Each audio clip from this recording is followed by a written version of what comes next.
its achievements and challenges, I have today. After God, Ogopa the Gen Zs in Kenya. Now the big question is, has President Ruto become the most miserable president on earth?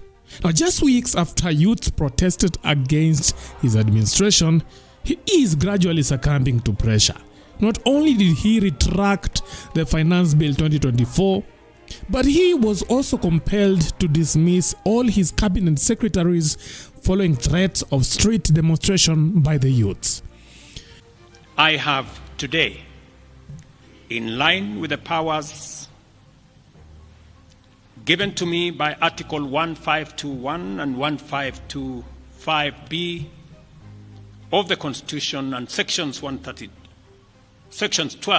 of the Office of the Attorney General's Act, decided to dismiss with immediate effect all the cabinet secretaries and Attorney General of the Republic of Kenya, of the Cabinet of Kenya, except the Prime Cabinet Secretary and Cabinet Secretary for Cabinet Secretary for Foreign Affairs and Diaspora Affairs. And of course, the office of the Deputy President is not affected in any way. Additionally, comedian Omondi seemingly predicted the dismissal of the cabinet secretaries, even specifying the exact date, which was Thursday, today. I want to call upon the President of the Republic of Kenya, Dr. William Samoei Ruto, to first start by dissolving the government. It's unfortunate it doesn't have the power to dissolve the parliament, constitutionally changed. Yes. But he has the power to dissolve the government. Kibaki did it in 2007. Kibaki fired all ministers, fired all PSs, and started afresh. I'm calling upon the president to dissolve the cabinet, to fire the cabinet and PSs and heads of parastatals, all of them. And then on Thursday tunaenda State House. Na hii ndege yangu. Kama unataka kwenda State House, tafuta nguo ya white, tafuta ndege ya white, tafuta flag. After the president fires all the cabinet secretaries, we will go and talk to the president. Because we want the government of William Samoei Ruto to be the government of the people, by the people, for the people. Yeah. The ministers in the government should be the ministers of the people, by the people, for the people. Eric, talking of going to State House on Thursday, najua njia zote za State House zimefungwa. I don't know how we're going to manage to be there. And also nimeona comment section Gen Z from different counties wakiuliza how are they going to come here, watafikaje Nairobi, because they want to be part of it. The president will allow us. Tumeomba. Si nimeomba publicly. Tumepeana time, tumerequest. Na tumesema the guest will be 300. There'll be 100 mama mbogas in white kama hii yangu, 100 bodabodas in white kama hii yangu, and 100 youths in white kama hii yangu. In fact, naongeza 100 PWDs, people with disability. So it'll be 400. Hata tukipewa chai tutakuja. Tunakuja na uzuri. So you want to have a talk with our president? Talk face to face. Not on Twitter, not on TV, not a press statement. We want to talk to the president. I want to talk to the president and tell him, Your Excellency, sir. Fire them.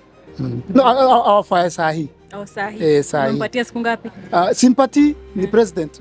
Na mu-advise our fire before Thursday. So that tukienda kuongea, we can now have a talk. Unajua kusema kwenda State House ina pose a great, risk kwa watu. So kuna any form of protection yenye watu watakuwa nayo? Hapana. Tutakuwa tuna flag. Itakuwa very peaceful. Itakuwa very peaceful. Hata nibebu kupiga tumbi hajachukua simu yangu. So hiyo ndio tunafanya different this time na match yako. We are telling the president and the government the time, the people. Tutafika hapa tufanye hivi, unaangaliwa. Si ambush. Si ambush. Ni 11 am.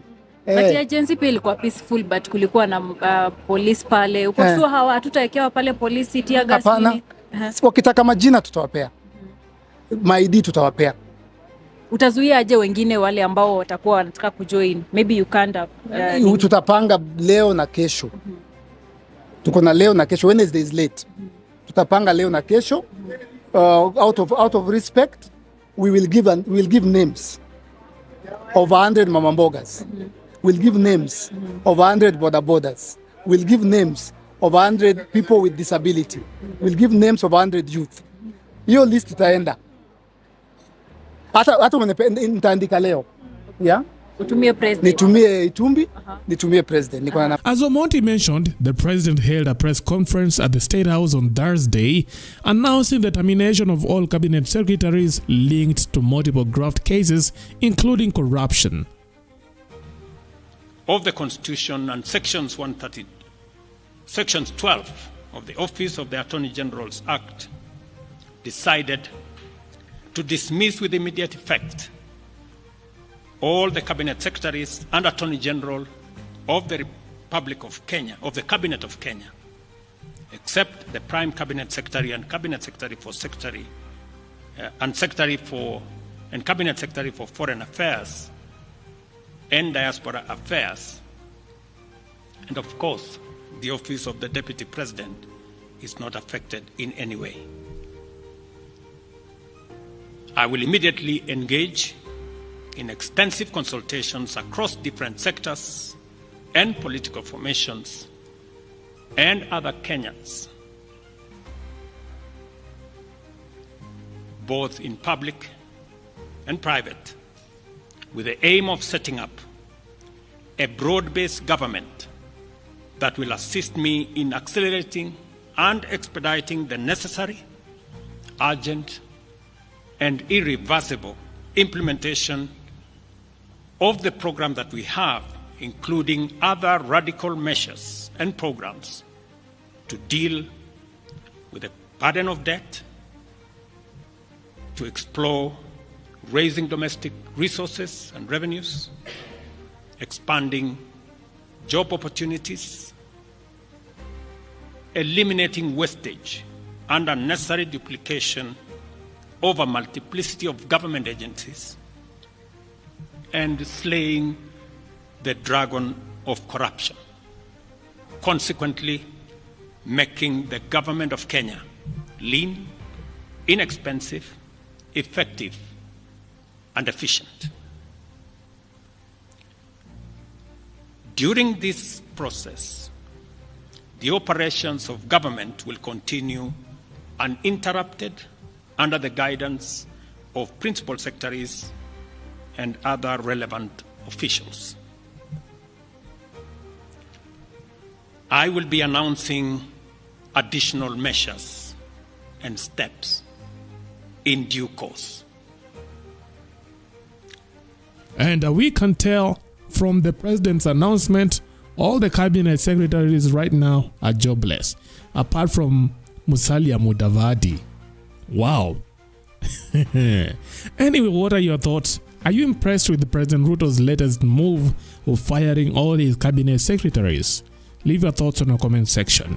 That is it for now. Thanks for watching. Let's meet next time. Bye-bye.